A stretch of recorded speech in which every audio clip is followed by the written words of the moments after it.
guys, we're here with Lenka. How are you doing today? I'm good, thank you. How are you? I'm good. So first of all, let me say, I really enjoy your music. I think it's just happiness playing. It's so great. So my first question, for you is, you were born into a musical family, correct? Yeah. So how did that push you, in your career now? Well, it actually made me resist wanting to do music as a career. My dad is a jazz musician, and he had me and my brother learn instruments, and sometimes we played with him when we were little kids. I sang with him when I was 6 years old, so I did get a lot of experience early and training, which was great, but I never wanted to do it as a job. I, felt like maybe I needed to rebel from the idea of doing that. I did acting, I wanted to be a ballerina, then I wanted to be an actress, then I wanted to be a visual artist. And then finally I came around to admitting to myself that I loved it and that it would be an interesting career path, I guess. But it took me until my early 20s to actually decide to do that. So yeah, you've been training in a theater since you were young. How has your background in theater helped you in music? Well, I think it's given a little bit of theatricality to my performances and perhaps even my songs themselves, perhaps where I come from as a songwriter, my interest in the human condition, and may come from my experience as an actor. I think I am interested in the way people communicate and stuff like that. And I like to put on a good show. I'm very aware of how important the visual identity is for music, for an artist, particularly in sort of the singer-songwriter pop genre, any genre really. In my opinion, the visuals are nearly as important as the music itself. And I mean, if you're not able to come to the show because you're underage, yes, right? Yeah. Well, if you were able to come to the show, you'd see that there is a bit of a theatrical, almost cabaret element. I see it on the set. Yes, kind of. I'm decorating my stage. Also, if something goes wrong, I do kind of, on stage, I call upon those skills, what to do when you lose the audience or something breaks or you've just got to pick up the pieces. It's quite handy. You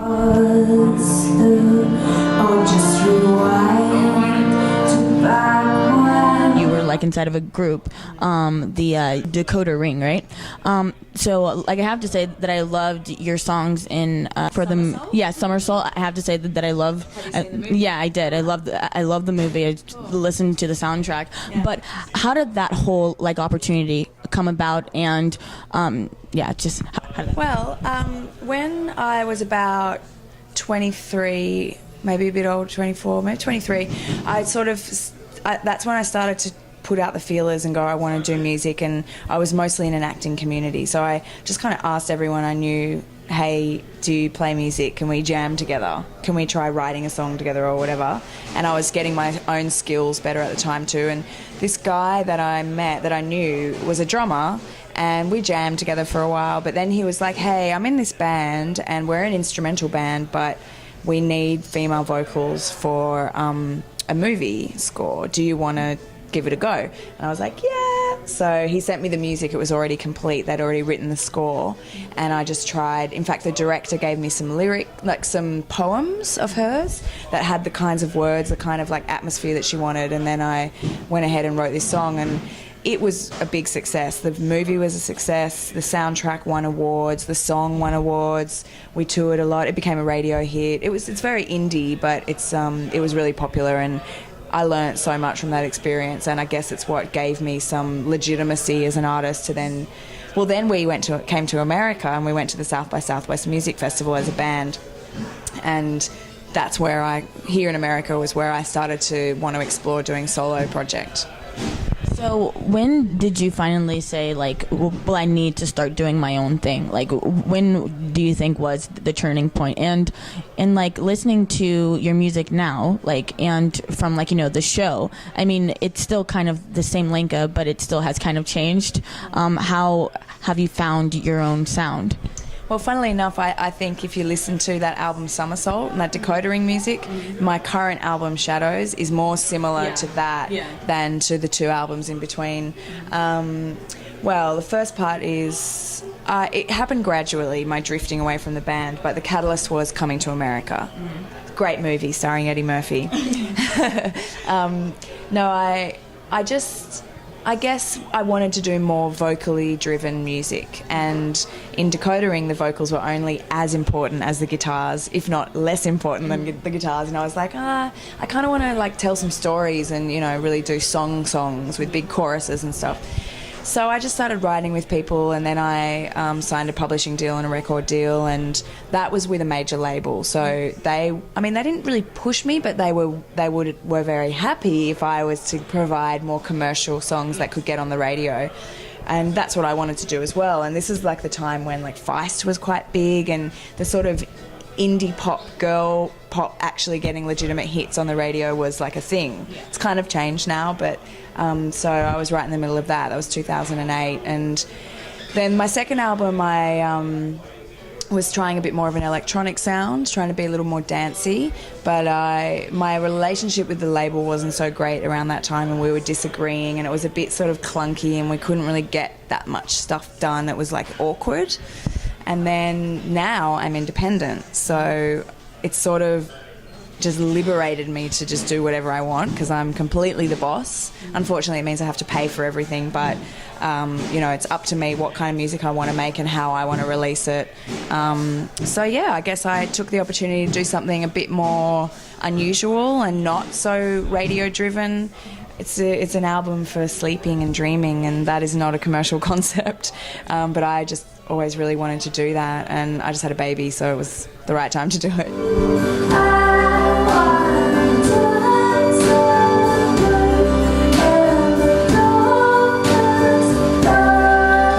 Called Shadows, right? Yeah. Okay. So can you tell me the creative process? Because listening to your music, like not most of it is happy, but like some of it like is very, I guess, happy songs. And just musically, I mean, I think it is kind of hard to write happy songs because you are dealing more with minor chords, you know. And so how do you technically, I guess, write a song? Like, what exactly is your creative process for writing a song? It's always different, but mostly and ideally what happens is I get a phrase in my head, so the lyrics and the melody of just probably the hook or one line somewhere in the chorus or somewhere, and then it sticks with me, and then I sit down at the piano and I flesh out the rest of the song. Usually I write a song when I have some sort of complex emotional thing going on and I want to cheer myself up or answer my own questions. So I sit down at the piano, and hopefully by the end of the session I feel better. So as a result, my music ends up sounding really optimistic and happy, and the chords that I choose are uplifting and soothing, because that's what I'm trying to do to myself. And if I can do that for the listener as well, then it's a bonus.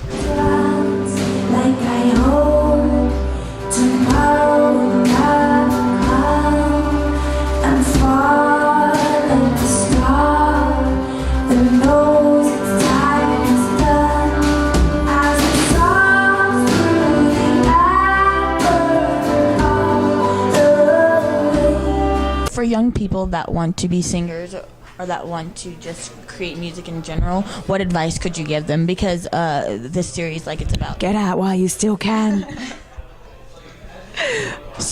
But more specific. Well, I would say, I mean, it is actually good to have a fallback. I know parents always say that and it's really boring, but if you can go to university and get a degree in something while you're working on your music career, it's no big deal. At the same time, you can be developing your sound, and I would say try to find something unique.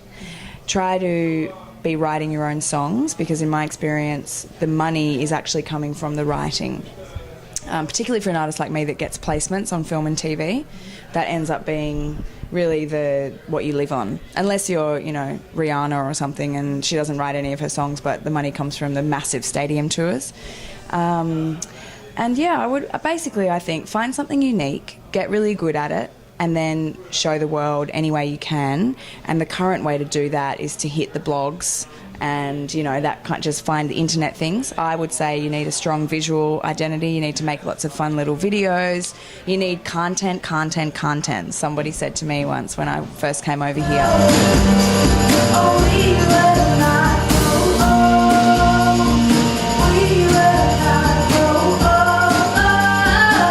So the pros, like, and cons of not being signed to like a major label, because like I know when you first were starting, like you were signed, and I guess that, like, gave you like a way to go. But like now that you've been doing it for a while, I mean, can you give me the pros and cons of being signed and the pros and cons of not being signed? So the pros and cons of being signed are that they pay for everything. And when I started out, I didn't have any collateral, so I couldn't have made an album. And they have ways to get the music out. They have teams to do promotion. They have relationships with websites and TV stations and things like that. The cons are that they own you, essentially, everything that you do. Your name, your logo, your voice. You can't do anything without them taking a cut, a large cut, most of it. In fact, all of it, until you pay off your debt. You only have to pay off your debt through that, though. You don't, like, owe them money. You don't walk away, like, owing them money. Also, they have a right to their opinion, which ends up feeling a little bit like they're meddling. And you're like, I'm the artist. And they're like, well, we're the label and we know what's best. And you're like, I know what's best. And then you can disagree. Sometimes they have great ideas. Sometimes you might not think they're great ideas. So then being without a label, the pros are independence creatively. You have total creative control. You don't have people making bad decisions on your behalf. It's really your responsibility. So if it's a great thing, you get the credit. If it's a bad thing, you get the bad, blame for that. And I prefer that personally.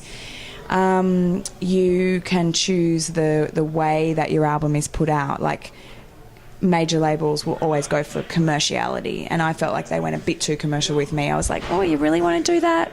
Whereas if you're in control, you can choose. But the cons are, of course, that you have to pay for everything. You don't have the budgets that they have, and you don't have the relationships that they have. You can't just call someone up and be like, hey, it's Sony, get my artist on that thing. You